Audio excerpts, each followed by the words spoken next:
What's up, you guys? It's Steve here, and man, did President Joe Biden get grilled in the Q&A after his speech that he just gave. This is your breaking news stimulus check update and stimulus package update. Now, I've got the video footage. I'm going to let you see it for yourself. We're going to go right to the Q&A because he gave his speech on the state of inflation and lowering costs, and afterwards, they asked the questions that everybody's wondering, and it got to the point where he eventually just walked off the platform. Now, go ahead and just take really quick a look at these clips. We're going to watch the whole thing here in a second, but look at some of these questions. The best thing, most effective thing Joe Biden can do to solve the inflation crisis he created is resign. He's the problem.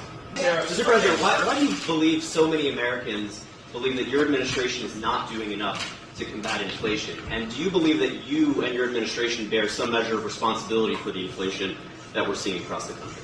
Joe Biden is unwell, he's unfit for office, he's incoherent, incapacitated, and confused. No, I didn't say that. I'm asking. I'm telling you we're discussing it, and no decision is made on it.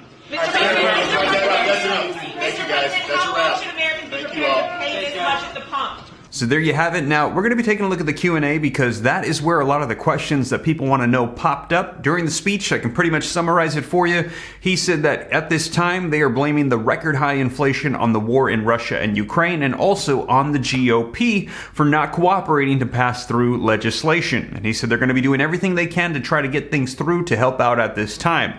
And this just came out, so I've only seen one article on it. Here's the headlines. Biden goes on the defense over inflation and gas prices as he tries to shift focus to the Republican Party. And they go through the details of the speech, letting us know that we're at record high inflation, kind of reiterating what I just summarized for you. But it was in the Q&A where he started getting those questions where he was grilled. So let's go ahead and take a look at the video footage. I'm going to let you see it for yourself. Like I said, this just came out a little while ago. At this time of this recording, there's only one article out on it, but I bet by the time I get it up on YouTube, there will be several that you'll be able to check in on. But let's dive right in. And before we do, also wanted to mention, keep an eye out on that second channel I have, Steve Ram Finance. If you're interested in learning about growing wealth and personal finance, consider joining that channel as well. I'll pin a comment down below. Click the link, go subscribe, turn on notifications. And if you appreciate the updates here on this channel, don't forget, smash that like button. Helps me out a ton with the YouTube algorithm. I appreciate it. Just takes a second. Thank you so much. Also, leave your comments, share this out. If this is your first time here and you want to stay up to date, totally free. All you got to do is hit that subscribe button, turn on that notification bell, and if you got any specific questions for me, shoot them to me in the DM on Instagram at SteveRam3. But with that being said, you guys, let's take a look at these questions and let me know your thoughts in the comments down below. Let's build on the extraordinary process and progress we've made instead of tearing it down. Let's focus on what matters. This really matters to average Americans. I want to thank you all. God bless you, and may God protect our troops. Mr. President,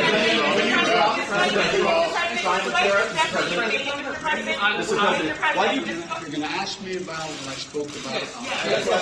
Mr. President, why do you believe so many Americans believe that your administration is not doing enough to combat inflation? And do you believe that you and your administration bear some measure of responsibility for the inflation that we're seeing across the country? First is we're in power. That's the first thing. And you're justifiably right, we control all three branches of the government. Well, we don't really. We have 50-50 in the Senate. We need 60 votes to get major things done. I've been pushing the things I've been proposing here, and you've heard me speak to today since I got in office. And I need to get 60 votes to be able to even pass them, number one.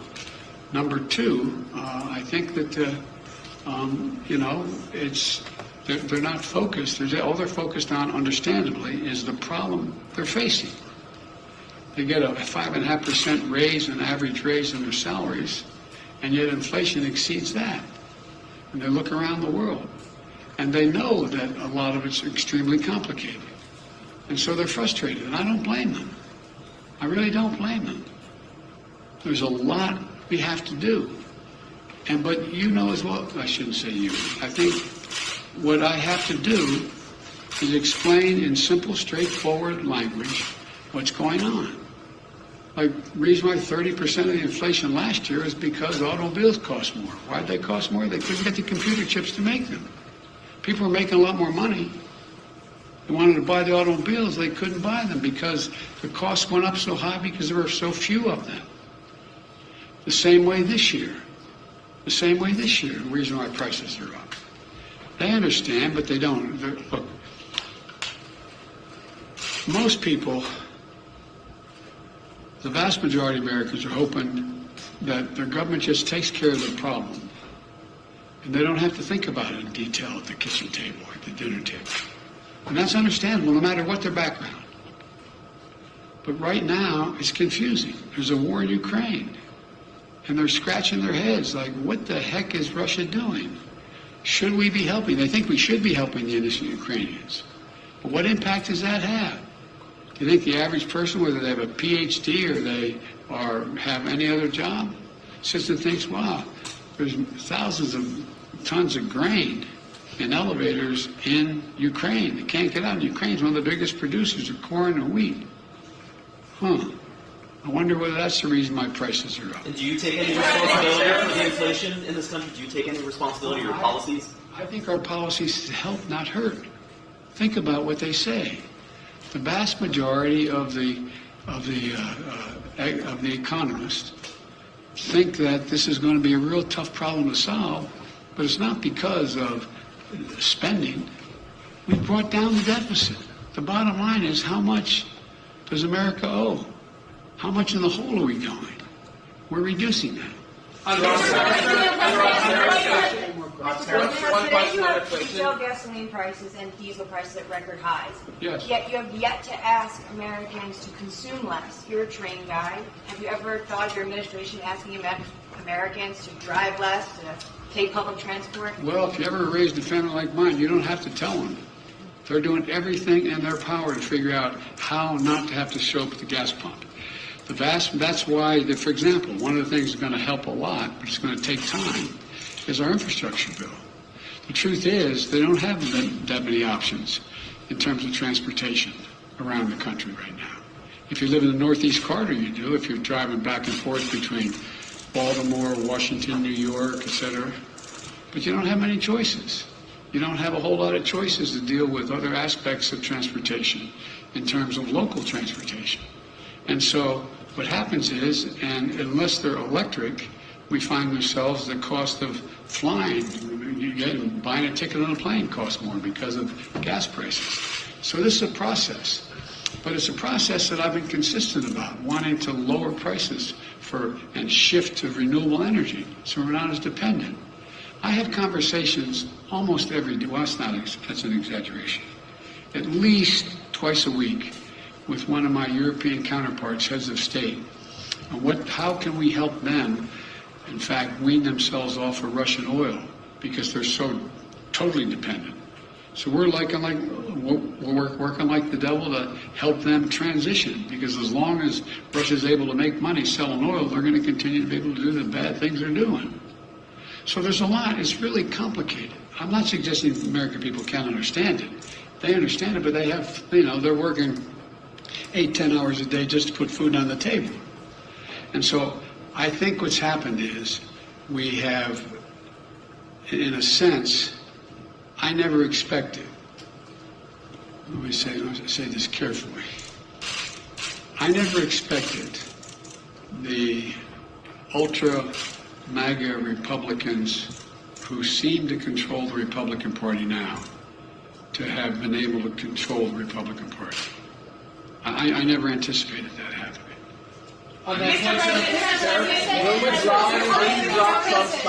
Mr. President, a year ago the administration was saying that inflation was transitory. That's obviously not the case now. How long do you think it will be until we see prices coming down? I'm not going to predict that. It ranges depending on which economists you're talking to by the end of this year, and some say it's going to increase next year. But there's others say by the end of this year you're going to see it come down by the calendar year. I don't know, but I know what we have to do to make sure that we can bring it down. Mr. President, you said that do you support any restrictions on abortion, or what limits do you believe there should be as the Senate Because I don't want to destroy you without inflation. You called out Rick Scott a little while ago in your remarks. Earlier today, anticipating your remarks, he said, and I'm just quoting here, that the best thing, most effective thing Joe Biden can do to solve the inflation crisis he created is resign. He's the problem. The Resign. senator That's added a later. good idea. The senator added later. Joe Biden is unwell. He's unfit for office. He's incoherent, incapacitated, and confused. These are his words. Offering him a chance to respond. I think the man has a problem. Can I ask you about let's wrap this up. Will you drop former President Trump's China tariffs? We're discussing that right now. We're looking at what had the most So lower positive them or impact. to erase them? No, I didn't say that. I'm asking. I'm telling you, we're discussing it, and no decision is made on it. That's enough. Thank you, guys. That's a How long wrap. should Americans be Thank you all. prepared to pay this much at the pump? Are you concerned about a All right, guys, recession, let's Mr. move out. President? Man, let me know your thoughts in the comments down below. Somebody saying that one of the best things he could do for the country is resign. Man, let me know your thoughts. Do you agree with that? Do you think that he should pass stimulus checks, send out direct payments to people, maybe reallocate existing funds of $800 billion of unused stimulus package provisions so that way he doesn't add to the debt or inflation? Should they do that for child tax credits? What about free college tuition, free childcare? Should they send out more assistance to Ukraine? What do you think about everything that's going on? Let me know your thoughts, you guys, but we're hearing that they're trying to resolve things right away. This is a midterm election year, and if Democrats, as we heard him say, that are in control want to stay in control, they're going to have to do something, and soon, because right now the approval ratings for what they've done, it's not good. So we will see you guys. I will keep you up to date here on the channel, but we're hearing they're going to be trying to do something to combat these record high levels of inflation, 40-year high. And we're hearing things are not slowing down with Russia and Ukraine. So these high prices, they're likely going to be here to stay. That includes gas, food prices, and they're probably going to continue to go up. Now, whatever unfolds, I'll keep you up to date here on the channel. And you guys, that is the latest. And as always, thank you so much for joining me. If you made it this far and you haven't already, don't forget, take a quick second, smash that like button for the YouTube algorithm. Helps me out a ton. I appreciate it. Thank you so much. Also, leave your comments, share this out. If this is your first time here and you like to stay up to date, totally free. Why not come join the Ram fam? All you got to do is smash that subscribe button, turn on that notification bell. If you got any specific questions for me, shoot them to me in the DM on Instagram at SteveRam3 and consider joining that second channel, Steve Ram Finance, to learn about growing wealth and personal finance. But with that being said, you guys, once again, thank you so much for joining me, and I will catch you in the next one. Take care. God bless. This is Steve.